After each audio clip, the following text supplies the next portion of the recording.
Meus irmãos, vamos abrir a palavra do Senhor em Tessalonicenses, 1 Tessalonicenses, capítulo 2.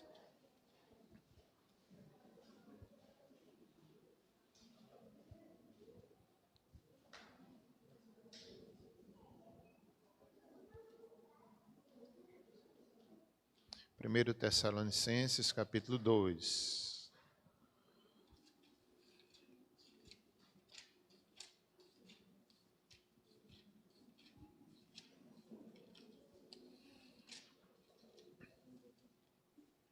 Durante a pregação, vou fazer algumas breves citações de Atos, capítulo 16 e 17 também. Antes mesmo de ler, eu vou falar sobre evangelismo nessa noite. E foi inspirado numa das aulas do André Jump também, com o professor Davi Miguel Manso. Ele foi um dos professores das últimas disciplinas que tive, cada disciplina é um mês. Então foi muito inspirador, muito fortalecedor. Eu gosto muito dessa área de evangelização e a partir dessa aula eu tive vontade de pregar nesse texto de forma bastante simples, como foi na aula também. Então, esse tema é evangelismo, né? Olhemos para esse texto aqui com essa visão. Paulo tinha maior desejo de pregar na Tessalônica. Ele, ali em sua segunda viagem missionária, passa por Filipos, muitas dificuldades, é preso, é açoitado, mas querendo chegar a Tessalônica, né? Uma cidade grande, cerca de 200 mil habitantes, um tipo de capital ali da região. Então ele quer chegar e ele não desiste diante das lutas, consegue chegar na Tessalônica, continuam as lutas e dificuldades, por isso que a gente vai dar uma olhadinha em Atos 16 e 17, mas enfim a igreja nasce e esse ardor de evangelização que Paulo tinha, nós não podemos perder, nós temos que ter esse ardor missionário, esse ardor evangelístico. É o nosso desejo antigo, não é, para essa igreja, é que sejamos uma igreja missionária, que sejamos uma igreja evangelizadora. Cada um de nós tem o desejo de evangelizar. Em tudo que fazemos, aonde estamos, no mundo, não é, onde vivemos, nos dons que recebemos, na profissão que temos, enfim, nas portas que Deus abre, isso no dia a dia. Eu lembro que, ou melhor, essa semana eu tive uma semana feliz no que diz respeito à evangelização. Como eu fico feliz quando eu evangelizo? Eu pude evangelizar algumas pessoas essa semana, que alegria, que bom. Alguns momentos foram evangelísticos de fato. A gente evangeliza quando a gente fala o conteúdo do evangelho. E outras oportunidades a gente não consegue evangelizar, mas a gente testemunha, a gente mostra um pouco. Às vezes não falamos nem em Deus diretamente, mas pela resposta, pela atitude, pelo testemunho. Eu chamaria de pré-evangelização, de um bom testemunho da igreja. Então, nessas últimas semanas também, eu quero contar para vocês uma experiência que tive. Eu estava no consultório médico, um cardiologista, um primo meu, como sempre vou, e ali eu vi um senhor bem frágil, saindo, né, foi atendido por ele e ficou ali naquela sala de espera. E eu comecei a olhar, ele mal andava. Depois eu soube que era 93 anos. Então, no desenrolar da conversa, ele ia pedir um Uber, estava com um acompanhante, e ia para casa, ia descer. Aí eu perguntei à minha prima, que trabalha lá, eu disse, quer que eu pegue uma cadeira de rodas? Ela disse, você pode? Posso. Mamãe estava comigo. E eu fui lá embaixo, peguei a cadeira, coloquei ele na cadeira, desci e levei para o Uber. Enquanto eu estava lá esperando, o Uber demorou, eu fiquei pensando, meu Deus, só me lembrei de mamãe, porque mamãe não perde a oportunidade. Onde ela está, ela testemunha, ela fala, e eu fiquei calado. Eu digo, meu Deus, eu queria ser igual a minha mãe, mas eu não sou. Eu queria ser igual a minha mãe, mas não tenho a coragem dela, não. Mas assim, na hora me lembrei, eu digo, eu vou puxar a conversa com esse senhor aqui, né? E acho que é acompanhante ou filha, não sei. Eu sei que enquanto o Uber demorava, e demorou acho que uns 15 minutos, eu perguntei o nome dele, e ele disse que estava, acho que com as costelas quebradas dessa idade, ia fazer algum tratamento lá em João Pessoa, e por isso veio cardiologista autorizar, né? E eu sei que eu fui tentando falar de Deus, disse que ia orar por ele, e assim eu não consegui evangelizar, mas pelo menos demonstrei, não é, ali alguma coisa, disse que ia orar por ele, e não consegui concluir a evangelização, mas disse, vou orar pelo Senhor. E como a gente precisa fazer esse tipo de coisa, não é? Às vezes, nem que eu não tivesse falado nada, mesmo que eu tivesse só dado a cadeira de roda para ele, a gente tem que estar disponível, atentos às oportunidades, mesmo que eu não tivesse falado nada, fazer uma boa ação, uma obra importante. Mas, enfim, nós não podemos ficar só nessas obras preliminares, nós devemos orar, pedindo a Deus oportunidades de compartilhar o Evangelho de fato, o Evangelho como ele é, puro e simples. E aqui nós vamos ver nesse texto que Paulo fez isso ali na Tessalônica. Vamos ler 1 Tessalonicenses 2, de 1 a 12. É o proceder do apóstolo Paulo e seus cooperadores na evangelização da Tessalônica. Porque vós, irmãos, sabeis pessoalmente que a nossa estada entre vós não se tornou infrutífera, mas, apesar de maltratados e ultrajados em Filipos, como é do vosso conhecimento, tivemos ousada confiança em nosso Deus, para vos anunciar o Evangelho de Deus, em meio de muita luta. Pois a nossa exortação não procede de engano, nem de impureza, nem se baseia em dolo. Pelo contrário, visto que fomos aprovados por Deus, a ponto de nos confiar a Ele o Evangelho, assim falamos, não para que agrademos a homens, e sim a Deus, que prova o nosso coração.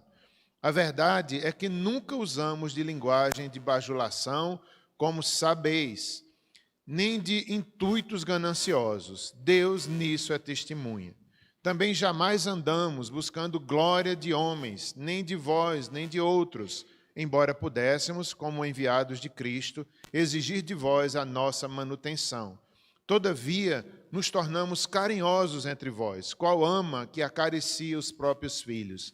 Assim, querendo-vos muito, estávamos prontos a oferecer-vos não somente o Evangelho de Deus, mas igualmente a própria vida.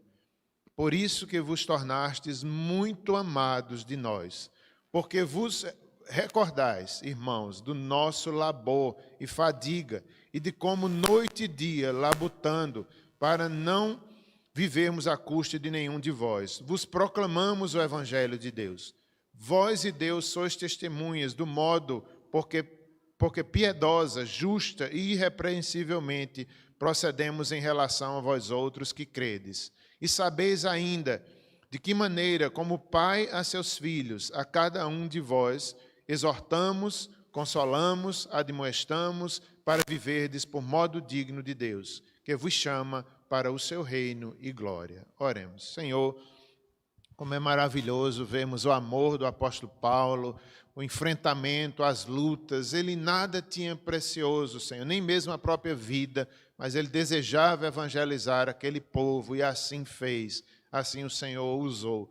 Nós também queremos ser usados, Senhor, para evangelizar pessoas que amamos, pessoas que vemos que não conhecem a Deus. Dá-nos a sabedoria, dá-nos a graça como deste a Paulo, que nós possamos amar essas pessoas e levar o Evangelho para elas. Pessoas, Senhor, em todo o nosso país, em todo o nosso mundo, que vemos que são carentes de Deus. Ajuda-nos a termos essa coragem, essa ousadia que o apóstolo Paulo teve. Em nome de Jesus te pedimos e te agradecemos. Amém. Então, meus irmãos, nós vamos ver nesse texto, primeiramente, que Paulo, ele tinha ousadia, que ele não corrompeu o Evangelho, ele não tornou o Evangelho mais fácil para poder agradar aos irmãos, ele era corajoso, ele falava o Evangelho do jeito que era.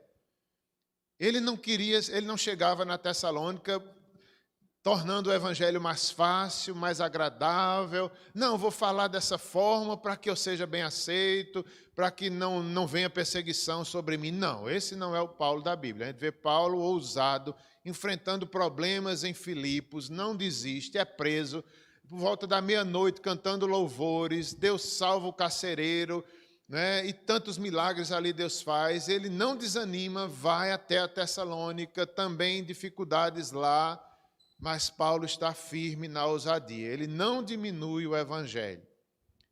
Veja que a palavra evangelho aqui é muito clara, várias vezes repetida. Ele se vê como alguém privilegiado, foi considerado fiel, e Deus colocou na mão dele e colocou na igreja essa tarefa de pregar o evangelho. E nós não podemos nos calar, porque é uma ordem dada por Deus. Uma das pessoas que eu estava evangelizando essa semana, ela me dizia, não é, que por onde eu ando aí, não é, querendo dizer assim, as pessoas não vivem oferecendo o evangelho, mas é necessário a gente pregar o evangelho. Ela estava conversando comigo como quem diz assim, não é? Os crentes deveriam parar de pregar, mas a gente não pode. E foi essa pessoa que eu evangelizei, foi tão boa a conversa, né? Foi tão boa, e eu explicando para ela, e chegou ao ponto de eu evangelizá-la, graças a Deus, fiquei muito feliz. Mas por que nós não podemos calar? Porque é uma ordem de Deus, o evangelho é o maior tesouro que nós temos, o evangelho é a resposta para o coração do pecador, nós provamos isso, nós sabemos que é revelação de Deus, não podemos nos calar, porque é Deus que deseja assim. Ele deu esse presente à igreja, Ele deu a Paulo, mas deu a cada um de nós. É a mesma coisa, nós conhecemos o melhor de Deus, como podemos não falar? Como podemos não falar? Isso não tem nada a ver com respeito religioso, com nós darmos espaço para todas as religiões. Claro que precisamos respeitar. Claro que precisamos dar espaço.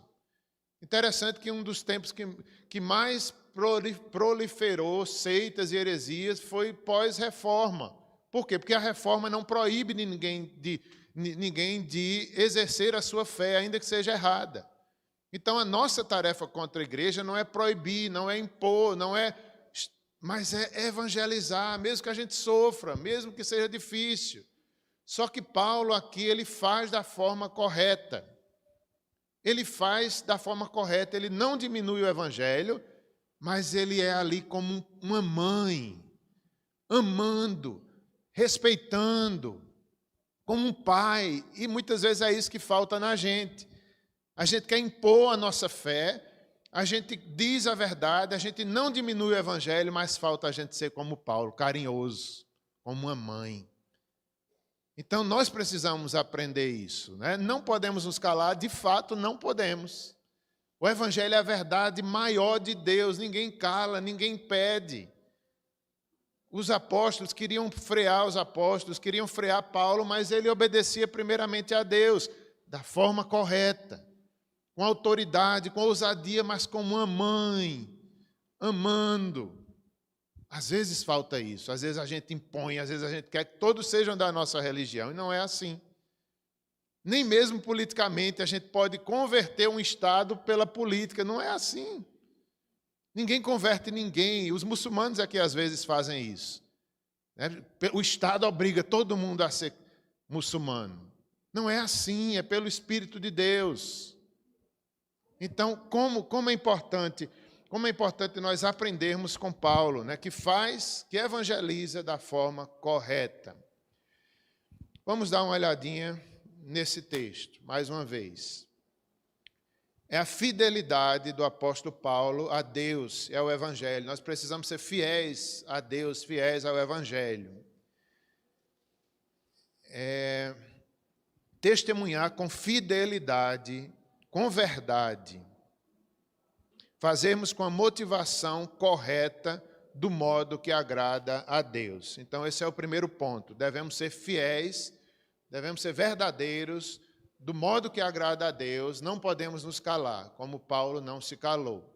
Vamos dar uma olhadinha nesse primeiro ponto, a nossa fidelidade como igreja. Não podemos ter vergonha do evangelho. Vamos lá? Então voltemos a ler. Porque vós, irmãos, sabeis pessoalmente que a nossa estada entre vós não se tornou infrutífera. Então Paulo ali chegou, deu frutos, testemunhou, nasceu uma igreja. Como nós devemos ser assim, onde chegamos, onde estamos, na família, no nosso trabalho. Quem dera que Deus nos faça frutíferos, assim como Paulo era onde chegava. Verso 2: Mas, apesar de maltratados e ultrajados em Filipos, como é do vosso conhecimento, tivemos ousada confiança em nosso Deus para vos anunciar o evangelho de Deus em meio de muita luta. Vamos dar uma olhadinha, quem quiser abrir, em Atos 16 e 17.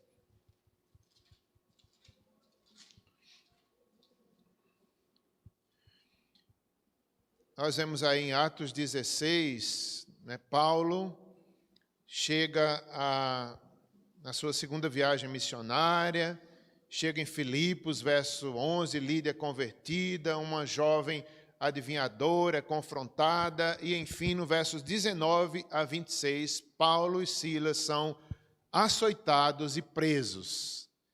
Veja que ousadia, que capacidade de resistir, que amor a Deus.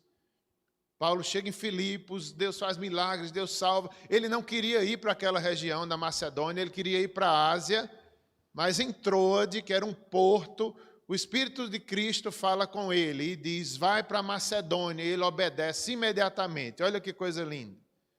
Ele queria ir para Efésios, mas não era hora, depois ele iria, lá para frente, era hora da Macedônia. Como a gente precisa ser obediente, como Paulo era. O Espírito fala e ele imediatamente vai, e Deus começa a realizar a sua obra ali. E mesmo preso, há um terremoto, ele canta louvores e, enfim, o carcereiro é salvo. Capítulo 17, chegam por fim a Tessalônica, cidade grande, cidade importante que Paulo queria evangelizar. Isso aqui nos lembra, irmãos, às vezes a gente tem um amor, nós devemos ter amor por todos os pecadores, não é? Mas às vezes a gente se identifica com algum grupo. Ronaldo Lidório fala de alguns grupos no nosso país que precisam de oração, como os ciganos, como os mais pobres, os mais ricos, os ribeirinhos. Não que a gente vai evangelizar só esses grupos, mas existem grupos e às vezes a gente tem um amor específico, né? Então, Paulo tinha esse amor a Tessalônica e ele conseguiu evangelizar. Como a gente não pode perder, antes era muito comum, às vezes até um pouco exagerado, talvez, mas era muito comum a gente ver os jovens dizendo, eu tenho um chamado, Deus está me chamando para ir para a Espanha. Às vezes era até um exagero, mas hoje a gente não vê mais ninguém. Eu tenho um amor por tal grupo, eu quero evangelizar os ribeirinhos, vou dedicar minhas férias lá, como a missionária do Carmo faz. Às vezes a gente não vê mais isso. Então, Paulo tinha esse amor a Tessalônica e ele enfrentou com toda a ousadia, coragem e sofrimento, como nós estamos vendo. No capítulo 17, diz assim, tendo passado por Anfípolis e Apolônia, chegaram a Tessalônica, onde havia uma sinagoga de judeus. Paulo, segundo o seu costume, foi procurá-los e por 3 sábados arrazoou com eles acerca das Escrituras, expondo e demonstrando ter sido necessário que Cristo padecesse e ressurgisse dentre os mortos. E esse, dizia ele, é o Cristo Jesus, que eu vos anuncio. Alguns deles foram persuadidos, unidos a Paulo e Silas, bem como numerosa multidão de gregos piedosos e muitas distintas mulheres. Os judeus, porém, movidos de inveja, trazendo consigo alguns homens maus dentre a malandragem, ajuntando a turba, alvoroçaram a cidade e, assaltando a casa de Jason, procuraram trazê-los para o meio do povo. Porém, não os encontrando, arrastaram Jason e alguns irmãos perante as autoridades, clamando, estes que têm transtornado o mundo chegaram também aqui, os quais Jason hospedou. Todos estes procedem contra os decretos de César, afirmando ser Jesus outro rei. Tanto a multidão como as autoridades ficaram agitadas ao ouvir estas palavras. Contudo, soltaram Jasão e os mais, após terem recebido deles a fiança estipulada. Olha que dificuldade na Tessalônica. Na casa de Jasão, Paulo está ali pregando o evangelho, falando de Cristo, né? Qual era o conteúdo de Paulo nessa cidade? Era Cristo. O verso 3 diz que Paulo estava expondo, demonstrando ser necessário Cristo padecer. Está aqui bem claro no verso 3. Era necessário que Cristo padecesse, que ele ressurgisse dentre os mortos. E esse, dizia ele, é o Cristo, o Jesus que vos anuncio. Então, meus irmãos, isso é uma evangelização. É quando a gente mostra o evangelho, que Cristo ressuscitou, que era necessário que ele padecesse. O mundo é pecador. E Paulo ali de forma simples, dizendo, e as pessoas creram. Diz aqui que muitos creram. Alguns foram persuadidos, uniram-se a Paulo e Silas, uma multidão de gregos piedosos, muitas mulheres distintas. Veja, isso é uma conversão. Paulo fala ali destemidamente, prega o evangelho. Por isso que eu falei no início, que a gente só evangeliza quando a gente toca nesses assuntos de ressurreição, de que era necessário que Cristo padecesse, que nós somos pecadores, que a resposta de Deus é a cruz. Claro que a gente pode fazer um bom testemunho, uma boa obra, tudo isso ajuda ao testemunho da igreja. Mas Paulo aqui ele fala o conteúdo do evangelho. E por isso vai sofrer. Diz aqui que os judeus não gostaram, verso 5. Se levantaram, movidos de inveja, e foram à casa de Jasão procurar Paulo e Silas, certamente. Foram ali, e chegando lá, não encontraram eles, queriam trazer para as autoridades, aí levaram o dono da casa, Jasão. Coitado de Jasão, né? Levam Jasão e ali diante das autoridades falam, aqueles que transtornaram o mundo chegaram aqui, e Jasão hospedou esses homens, acusando ali o Jasão de ter hospedado aqueles homens que estavam transtornando o mundo. E qual era o problema, né? Que, verso 7, diz que eles estavam acusando Paulo. Todos estes procedem contra os decretos de César, afirmando ser Jesus outro rei. Então, esse era o ciúme, esse era um dos maiores problemas. Eles estavam achando ou mentindo, dizendo que Paulo estava com questões políticas falando contra César. Olha que coisa séria. Então, Paulo não estava falando de questões políticas. Paulo estava falando do reino de Deus. Paulo estava falando da ressurreição, do reino eterno, mas eles achavam que era o reino desse mundo. Veja como às vezes a gente faz a mesma coisa, né? A gente confunde o reino eterno com o reino deste mundo. E Jasão sofreu. Depois explicaram e ele pagou fiança e foi solto. Mas que luta ali na Tessalônica. Voltemos ao texto lá de Tessalonicenses capítulo 2.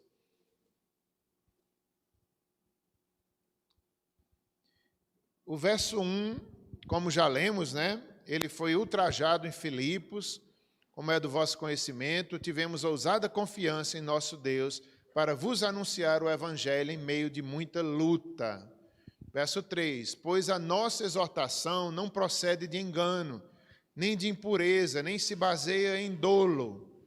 Então, Paulo aqui estava defendendo, a nossa mensagem não é enganosa, porque veio de Deus. É o evangelho. Paulo estava disposto a pregar sobre o evangelho, não por engano, não por mentira, não por com outros interesses. Pelo contrário, visto que fomos aprovados por Deus, a ponto de nos confiar a Ele o evangelho, assim falamos, não para que agrademos a homens, e sim a Deus, que prova o nosso coração. A verdade é que nunca usamos de linguagem de bajulação, como sabeis, nem de intuitos gananciosos. Deus disto é testemunha. Verso 6, também jamais andamos buscando glória de homens, nem de vós, nem de outros, embora pudéssemos, como enviados de Cristo, exigir de vós a manutenção, todavia nos tornamos carinhosos entre vós, qual ama que acaricia os próprios filhos, né? Então é isso, Paulo defende, fala que foram aprovados por Deus, a ponto de Deus confiar o evangelho nas mãos deles, dos apóstolos e da igreja. Isso aqui é tão importante, meus irmãos, a nossa fidelidade. Deus confiou à igreja, não só a Paulo, não só aos apóstolos, nós temos isso em nossas mãos. E precisamos entender, é uma mensagem que veio de Deus, foi dada por revelação. Foi dada por revelação, nenhuma profecia veio por vontade humana. É algo que Deus deu à igreja, por isso que a gente tem que testemunhar. Por isso que a gente tem que ter ousadia, como Paulo tinha. Paulo não estava defendendo a si mesmo, Paulo não estava defendendo a política, tanto como vimos lá em Atos 17, né? Acusado de falar contra César, de falar que Jesus era outro rei, Jesus é o Senhor ou é César, Jesus. Então, Paulo não estava com esse interesse, mas era um interesse maior do Evangelho, ele estava disposto a dar a vida pelo Evangelho. Esse é o primeiro ponto. Ele não corrompeu a mensagem, ele não fez adaptações, não quis tornar mais fácil. Isso é a primeira lição. Nós não podemos colocar açúcar no Evangelho, nós não podemos diminuir, nós temos que falar como ele é. Como ele é. Mesmo que soframos como Jason, mesmo que soframos como Paulo, eles foram presos, ultrajados, maltratados. E, às vezes, né, nós sofremos quando falamos a verdade. Só que agora o segundo ponto é a questão do afeto. Segundo ponto é Paulo tinha toda essa autoridade, mas também tinha o afeto. Ele tinha o carinho, ele amou aquele povo, ele amou a Tessalônica. Ele era como uma mãe. Será que a gente imagina o apóstolo Paulo assim, não é? Tem hora que ele está corajoso, ousado, ele enfrenta impérios, ele enfrenta até César se for preciso, mas tem hora que Paulo aqui está carinhoso, como uma mãe. Às vezes falta isso na gente. Às vezes a gente não tem mínima tolerância, às vezes a gente quer impor nossa fé, às vezes a gente não espera Deus abrir a porta, às vezes a gente quer forçar os corações das pessoas, e é um problema. Então, às vezes falta isso, às vezes nós precisamos corrigir. Ter a coragem de Paulo, a ousadia sim, mas ter o afeto também, ter respeito, não querer impor o evangelho a ninguém. E nós lemos já isso, né? No verso 7, qual ama que acaricia os próprios filhos? Assim, querendo-vos muito, estávamos prontos a oferecermos não somente o Evangelho de Deus, mas igualmente a própria vida. Por isso que vos tornastes muito amados de nós. Aqui está, meus irmãos, o amor. Nós temos que amar as pessoas que evangelizamos. Como era comum também em algumas épocas da igreja, eu não sei se é hoje ainda, pelo menos eu não vejo muito, pessoas às vezes amando, chorando. Na história da igreja, né, tem missionários que diziam, dá-me alma, senão eu morro. Às vezes a gente não sente o amor que Paulo sentiu pela Tessalônica. Eles choravam pelas almas, e às vezes a gente não chora. Às vezes a gente não sente a dor que as pessoas estão sentindo. Falta isso. A identificação, o choro, o amor, como Paulo disse assim, vocês tão amado, né? Estou a ponto de dar a vida. A ponto de dar a vida, como próprios filhos, querendo-vos muito. Querendo-vos muito. Como falta isso? A gente querer. Às vezes a gente olha o pecador e já tem nojo, já tem raiva. A gente deveria, nosso coração, doer de amor por essas pessoas. Falta isso. Às vezes a gente é ousado, mas falta o quebrantamento. Quando a gente vê, não é, pessoas daquela, a gente se sente melhor, os ímpios. Deveríamos, nosso coração, dizer, né, amar amar, orar, se identificar, aí sim pregar o evangelho. Como uma mãe, né? Paulo como uma mãe aqui, pelos próprios filhos.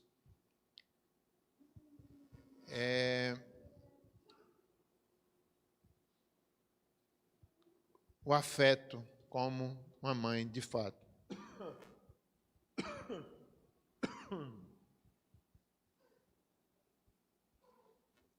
Ele não buscava a glória de homens, nem os benefícios, nem eram intuitos gananciosos, assim que Paulo chegou naquela cidade. Bem diferente, né? Às vezes as pessoas abrem uma igreja hoje com fins gananciosos, há pastores gananciosos, há quem abre igreja para ganhar dinheiro, para receber os dízimos dos irmãos. Tem gente que abre igreja assim, né? E que lamentável. Paulo disse, eu não procurei nada disso. Meu objetivo era o evangelho, era a vida de vocês. Eu estava disposto a dar a vida, não pegar benefícios de vocês. Como é bonito a chegada de Paulo ali na Tessalônica, né? Quantas pessoas às vezes abrem igreja, abrem trabalho, já pensando em benefício, já pensando... Tem um livro, não sei se é pastor Hernandes Dias, que diz isso, né? Existem pastores gananciosos, existem pastores preguiçosos, existem pastores falsos, e a gente tem que estar atento. Aqui Paulo não, Paulo dava até a vida para salvar aqueles irmãos. Não era um interesse particular dele. Era o reino de Deus, era o chamado, era o evangelho, era a mensagem que ele recebeu e ele tinha que dar a vida por isso. Terceiro lugar, meus irmãos, caminhando para o terceiro lugar e último, nós vamos ver aí que o texto vai falando do evangelho, está disposto a dar a própria vida, verso 8 e o 9 em diante. Porque vós recordais, irmãos, do nosso labor e fadiga, né? Paulo não era preguiçoso, Paulo trabalhava e se afadigava na pregação do evangelho. E de como noite e dia labutamos para não vivermos à custa de nenhum de vós. Vos proclamamos o evangelho de Deus, né? Mais uma vez, Paulo fazia tendas, Paulo era trabalhador, às vezes ele recebia oferta, não é proibido receber oferta, mas ele dava o testemunho, que, inclusive, não é tão importante o testemunho em tudo que a gente faz, seja na educação dos filhos, como ainda há pouco oramos. Uma das formas de educar os filhos é com o nosso testemunho. Então, Paulo dava aqui o seu testemunho de vida, não buscando interesses materiais, mas trabalhava para proclamar o evangelho de Deus. Verso 10, vós e Deus sois testemunhas, do modo que piedosa, justa e irrepreensivelmente procedemos em relação a vós outros que credes. E sabeis ainda de que maneira, como pai a seus filhos, a cada um de vós, exortamos, consolamos e admoestamos para viverdes de modo digno de Deus, que vos chama para o seu reino e glória. Então, meus irmãos, aqui Paulo está mais uma vez como um pai a filhos. Ele amava aqueles irmãos. Ele queria ensinar o melhor caminho, né? Qual era esse melhor caminho? Era o evangelho. Ele exortava, consolava, admoestava. Essa é a função da profecia. A profecia, ela exorta, consola, admoesta. Então, Paulo passou ali não só 3 sábados, mas a história mostra que ele gastou um tempo do seu ministério ali, ensinando, pregando. O ministério de ensino, o ministério apostólico também era ensino, e ele dedicou-se ali àqueles irmãos. Para quê? Para que eles aprendessem a viver de modo digno. Nós precisamos também aprender a viver de modo digno do evangelho e ensinar aos outros também, dar de graça aquilo que recebemos de graça. E assim ele termina, né, para que vivam de modo digno, que vos chama para o seu reino e glória. Então, o terceiro ponto, eu quero falar um pouco sobre esse chamado nosso também para o seu reino. Deus nos chamou para o seu reino. Deus chamou pessoas ali da Tessalônica, vários homens gregos, mulheres também foram chamadas, muitos creram. Deus também nos chama para o seu reino. E essa palavra reino, né? Às vezes a gente não entende bem. Jesus falou sobre o reino. Jesus disse que o reino já havia chegado. De certa forma, o reino chega com Cristo Jesus. De certa forma, também ainda não totalmente, só no final. Só quando Cristo vier, o reino virá em plenitude. Essa palavra reino é tão abrangente, né? Várias vezes nos evangelhos, buscar em primeiro lugar o reino de Deus, a sua justiça, de tal forma, irmãos, que nós devemos entendê-la, pelo menos em parte, né? O que é o reino de Deus? É a soberania, é o governo de Deus. E Deus chama cada um de nós a viver nesse reino, proclamando esse reino. Exatamente, era isso que as pessoas não entenderam ali, justamente no caso de Jason, que Paulo vivia buscando um reino superior. Paulo não estava ali lutando contra César, era um reino invisível, era o reino de Deus, era o evangelho, e eles não entendiam. Então, cada um de nós deve entender, nós somos chamados a viver no reino de Deus. E isso, meus irmãos, é uma implicação muito grande. A soberania de Deus no nosso coração, o governo dele, vivemos uma vida cheia do Espírito Santo, em tudo que fazemos, priorizar o reino de Deus, não sermos mundanos, não sermos como os incrédulos, mas temos uma visão de reino, de Cristo. Ele é o Senhor. Isso no nosso andar, no nosso falar, no nosso jogar futebol, no nosso estudar, de tal forma que o mundo, né, que esse reino de Deus, meus irmãos, ele se estende em toda a criação.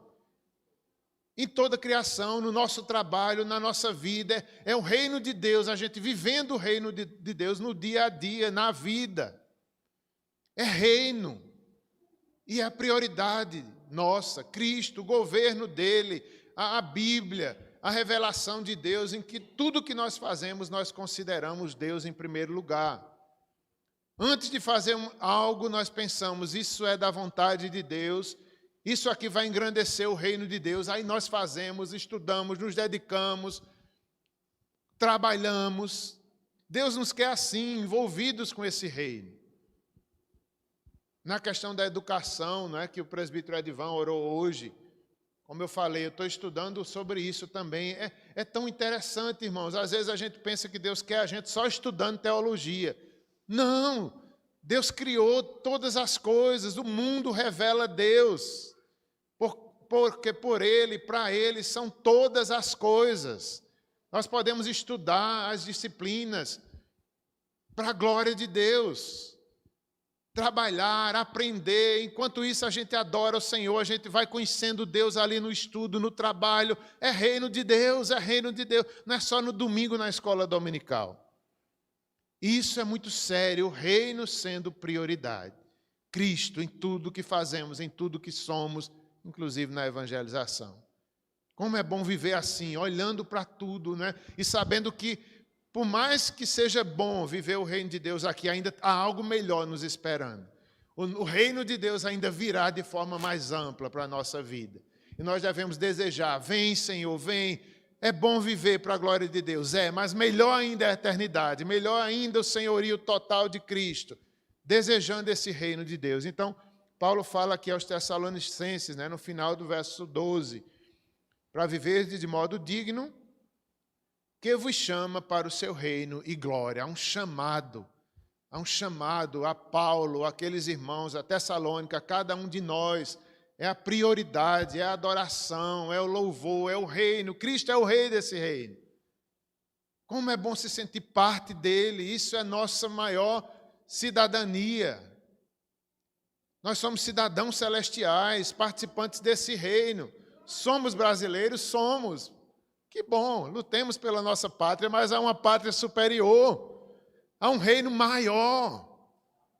Não é proibido torcer, votar, não.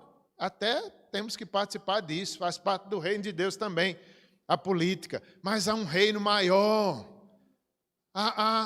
Outro dia eu falei, não sei aonde, foi aqui mesmo, acho, na igreja, no culto de oração, quarta-feira, o Salmo 9, né?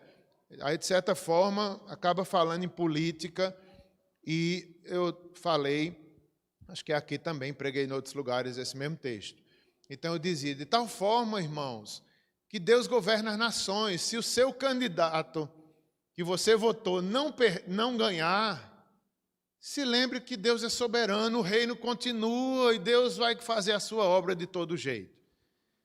Se ele ganhar, também não se anime muito não, porque é um reino bom, mas é terreno. De tal forma que nem chore muito, nem se alegre muito, porque há algo superior. Devemos ser políticos, sim. Devemos torcer, lutar, cada um tem sua liberdade, respeitando os outros, mas todos somos crentes, todos temos um Senhor. Não é César, não. Não é César, não. É outro Senhor, é um reino superior. Quer se alegrar? Se alegre, vibre, faz parte, mas respeite o outro. Né? Então, há algo superior. Deus nos chama a vivermos de modo digno. A vivermos de modo digno do Evangelho. Vamos orar, meus irmãos? Oremos. Senhor, como é maravilhoso a evangelização, como é maravilhoso o teu reino. Jesus veio pregar e trazer esse reino, Senhor. Foi mal compreendido, porque queriam um reino político, que ele governasse, libertasse Israel do domínio romano, mas ele não fez isso. Ele trouxe um reino maior, um reino superior. Da mesma forma, Paulo pregou o evangelho, essa mensagem do céu. Ele estava pronto a dar a vida por isso. Nos ajuda, Senhor, a vivermos assim, de modo digno, de modo a priorizar esse reino em nossas vidas, buscar em primeiro lugar o reino de Deus e a sua justiça, e as demais coisas o Senhor acrescentará. Nos ajuda, Senhor. Ajuda-nos a sermos como Paulo, corajosos, ousados, que ele não diminui o evangelho, mas ajuda-nos a amarmos também essas pessoas que criticamos, que repudiamos muitas vezes. Perdoa-nos, Senhor. Ajuda-nos a amar, a dar a vida para salvar essas pessoas. Tem misericórdia de nós. Ajuda-nos, Senhor. Queremos viver de modo digno. Perdoa-nos. Em nome de Jesus. Amém. Os irmãos têm algum louvor?